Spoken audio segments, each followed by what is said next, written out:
So you're dilated 1 centimeter. And I'm like, you have got to be kidding me. So, of course, I'm just like, what in the entire F? Like, how? Like, I haven't been doing anything. Like, so of course, the worry begins. And she's like, well, we're going to schedule you for a cerclage. And a cerclage is basically where they stitch up your cervix with, I'll say, a needle and thread for lack of better terms, and to keep it closed. She was like, so we'll schedule you for that. She said it probably won't happen tomorrow because um, I think like everything that had been scheduled had already been scheduled, and like a lot of the doctors were out or on vacation or whatever. She was like, it's not to the point where we need to like do it emergent or anything, so we won't, like, we'll just schedule it for Monday. She's like, 9 times out of 10 it'll be for Monday. So I also had an OB appointment that afternoon.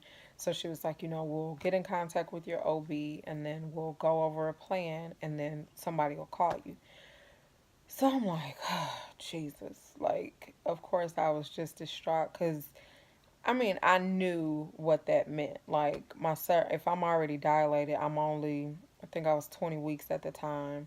Like, if something were to happen, like, that means that I was going to lose my baby. Like, so naturally, I'm just like, Jesus, I need you to go ahead and step in and do what you need to do because I am not mentally prepared for this. Like, I don't want to, one, I don't want my child to experience that.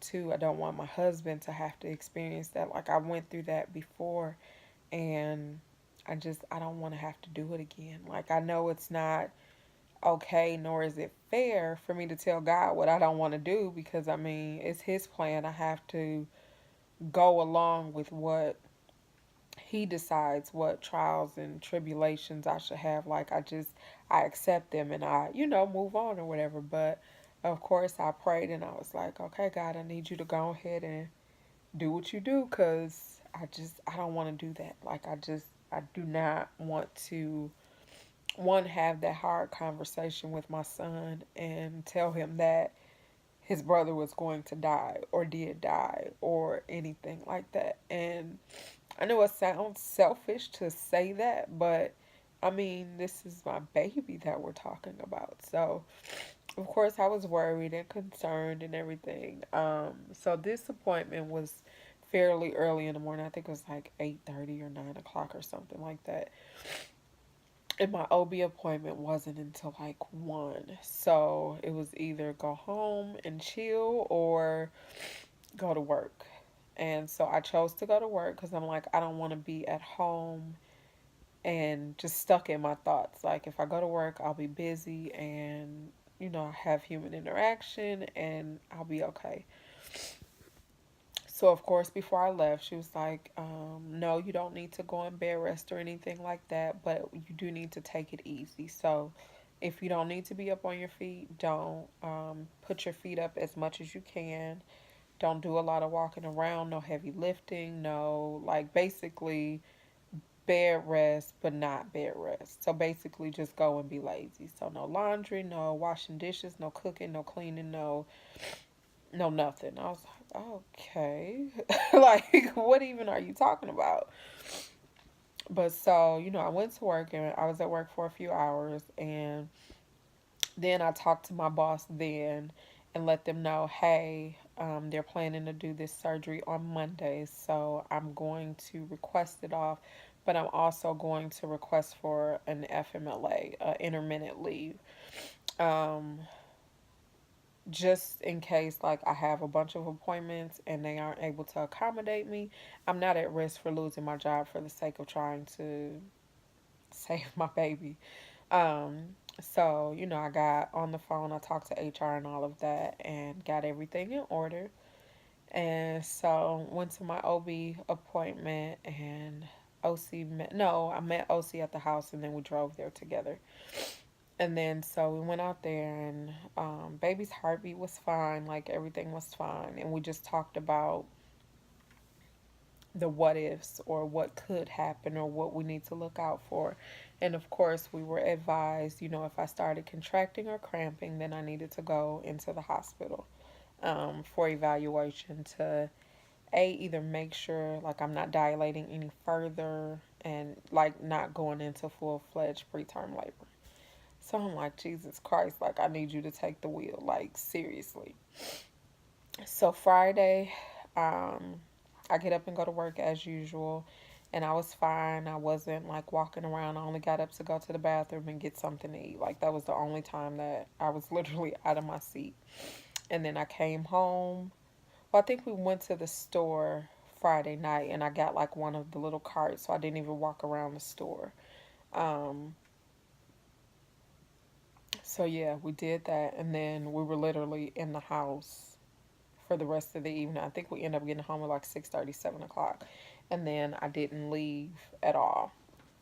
So Saturday, we woke up and, OC's doing laundry and I'm literally just sitting around chilling, not doing anything. And around 12 o'clock, I was like, okay, OC, well, I call him Bubba. I said, okay, Bubba, come on, let's go take a nap. So we came in the bedroom and we laid down and we took a nap. I woke up probably around 3, probably 2:30, 3 o'clock, and I went to the bathroom. And when I sat down to go to the bathroom, I felt a contraction. I'm like, you have got to be kidding me. So I'm like, okay, that's one. And it only lasted for probably about 20 to 30 seconds. So it wasn't long, it wasn't painful, but I noticed it.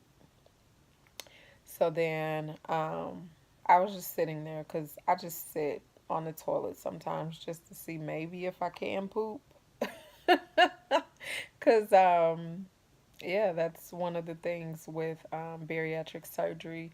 Maybe you can poop, maybe you can't, but you never know. So I sat there for a little while, and a few minutes later, another contraction came. And I'm like, holy crap. So, get myself together, and I come out the bathroom, and OC was sitting at the table. And, my husband is a worry worm. So he always thinks of worst case scenario. So when you tell him something, well, what I've learned, when I tell him something, I have to remain calm because no matter, so if I freak out, he's going to freak out 10 times more.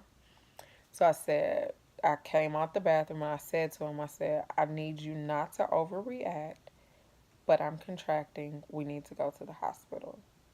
And of course, he like borderline loses it. And I'm like, babe, I need you to calm down because I need you to make sure we have everything we need before we leave because the hospital that we needed to go to was like 30 minutes away, probably 20, 30 minutes. So it's not like, okay, go back to the house. And many of you know OC, the third, Trey, Bud, whatever you want to call him, has food allergies. So us going somewhere for an extended amount of time isn't just the most convenient thing. So we need to make sure we have snacks. I knew we would be there for at least 4 hours. So I'm like, make sure we have the iPad, make sure we have a charger, make sure we have headphones, something to keep him occupied in the meantime. So we leave and we're going to the hospital. And I called my OB on the way there because I'm like, I'm not finna wait here for her to call me back and like something's happening.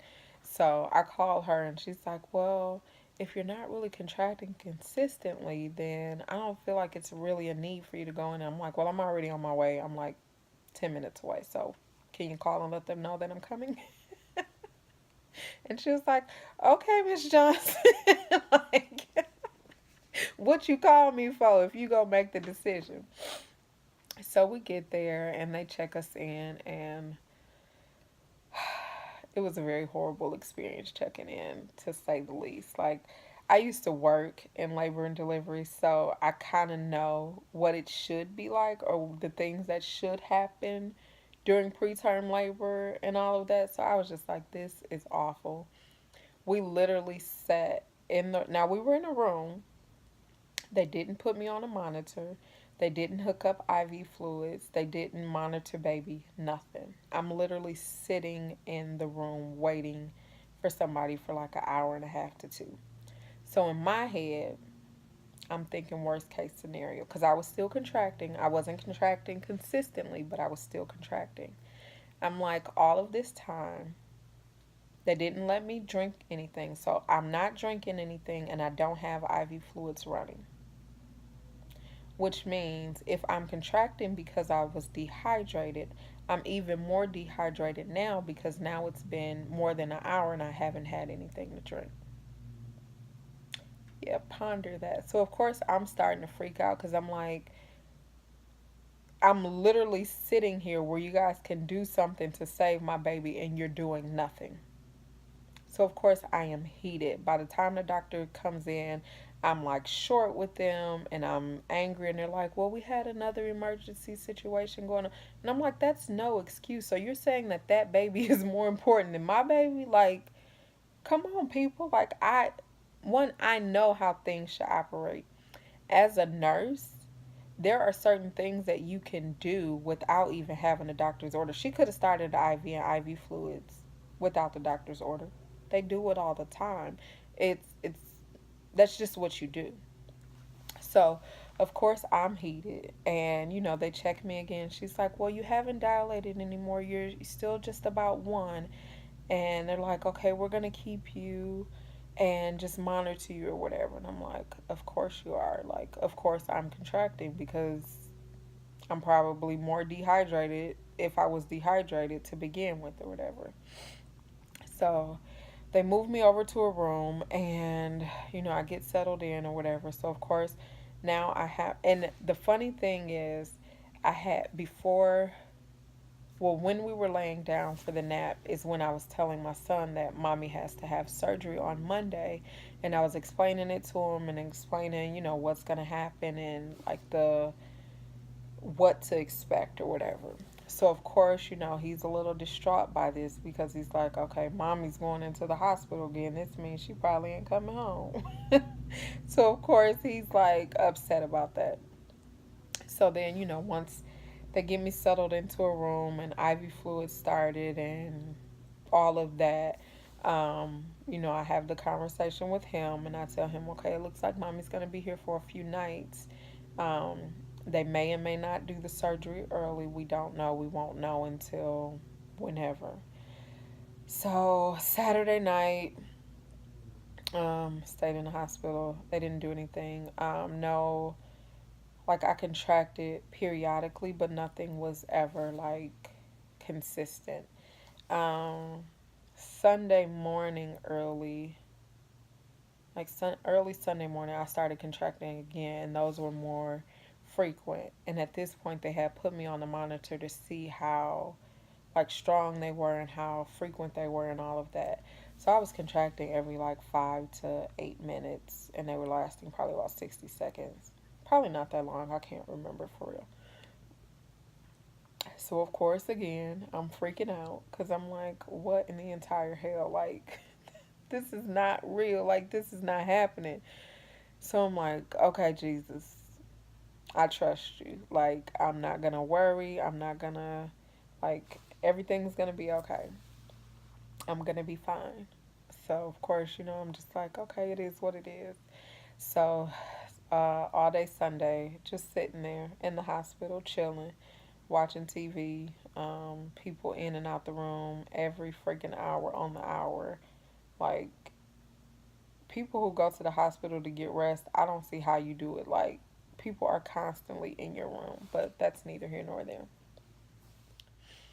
So, of course, the surgery is scheduled for Monday, and I have to stop eating at, I think it was like 6 o'clock in the morning because the surgery wasn't scheduled until 2:30.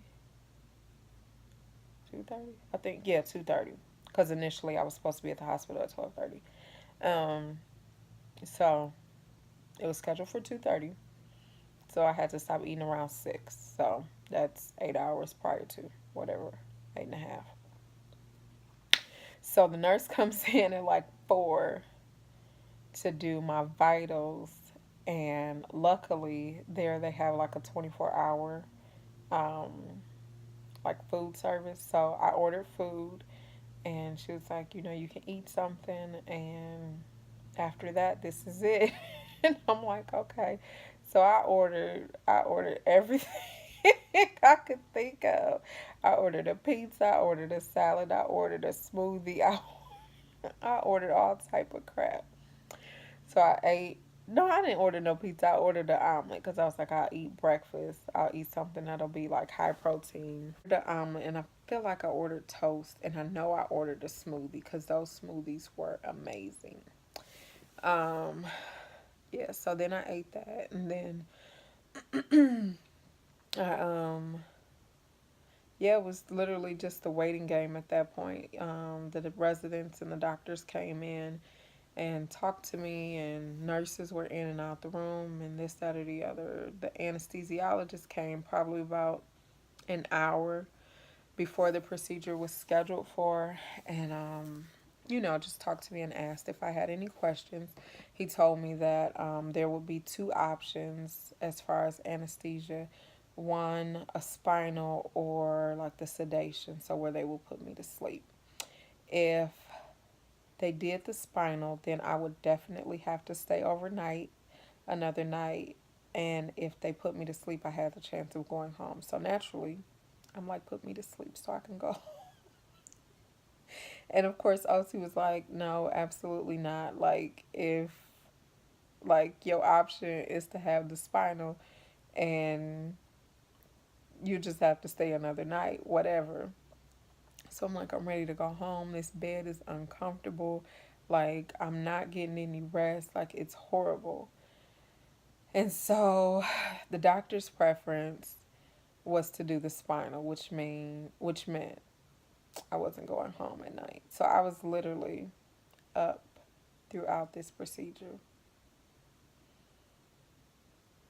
It was awful. Like, I never ever ever ever ever want to have to experience that again. So they literally put my legs up in this contraption, and it was like I was like open eagle down there. Like, so, like in a surgical suite, there's at least 5 to 8 people in there. So I'm like, all these people are seeing all of my glory. You got my legs up in these stirrups, like they are literally in the air, and I'm just like literally busted wide open. So I'm sitting there like, sure wish I was asleep right now. So the anesthesiologist, he was very funny. He was very down to earth. So he was like cracking jokes, and he was like, so tell me about yourself. And I was like, well, I felt like the doctor should have asked more questions before he got me all open like that. And then like he had a resident with him in there. So like he's teaching her how to do it. I think she said that was like her first time actually doing it. And I'm like, so y'all practicing on me? Like, I'm like, so like I know one time like she was doing the stitching. He said, that's too far. I'm like, what? Like, why would you want somebody to hear all this? I'm like, y'all could have gave me headphones or something. Like, that was just too much for me. And it only took probably like 10 to 15 minutes. So it wasn't horribly bad. But yeah, it was done and it was okay. I went back to the room, and did my husband leave to go get my yeah, OC left to go get Trey, and I I was sitting there and I started to contract again. And immediately I just started crying. Like, I full fledged like had a mental breakdown. Like, I'm like, you have got to be kidding me. Like, I just went through that and I'm still contracting. Like, what in the world? Like, I'm like, IV fluids have been going all day. There's no way I'm dehydrated. And I just began to cry and pray. And I was in pain, and it was literally like the worst pain I had ever felt. And I absolutely felt helpless.